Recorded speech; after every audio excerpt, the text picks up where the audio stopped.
Southern California's massive theme parks are in the process of reopening after more than a year of COVID-induced closures.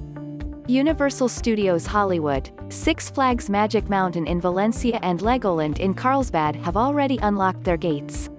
Disneyland and Disney California Adventure Park will reopen April 30th, while nearby Knott's Berry Farm plans to open on May 6th.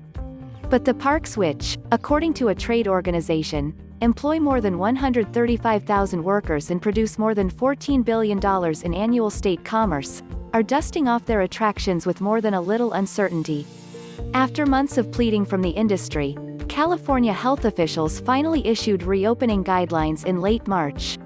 In the orange tier of the state's reopening plan, which includes all of Southern California, park operators are allowed indoor capacity max 25% with time restrictions, weekly worker testing program, with other modifications, in-state visitors only, check for current CDPH Travel Advisory in effect, but an addendum to the reopening rules quietly released by the state last Friday seems to run counter to that final bullet point.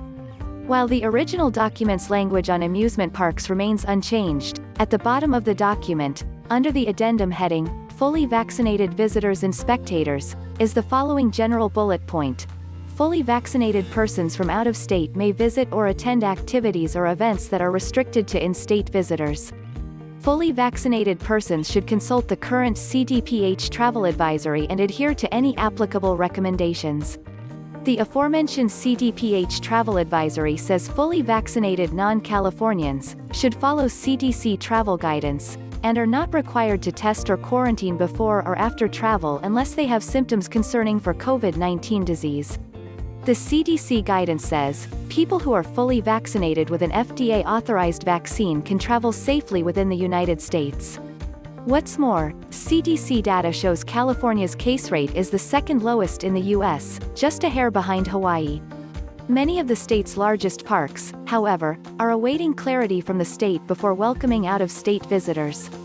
On Friday, Deadline learned from a California Department of Public Health source that the list of reopening rules which last Friday's addendum encompasses does not include indoor live events or concerts. What is impacted by that addendum regarding activities or events are movie theaters, museums, zoos and aquariums. Those seem much less event-y than concerts. Given the dissonance, it's understandable that theme park officials are cautious about reservations for out-of-staters. The stance is supported by the industry's trade group, the California Amusement Parks Association.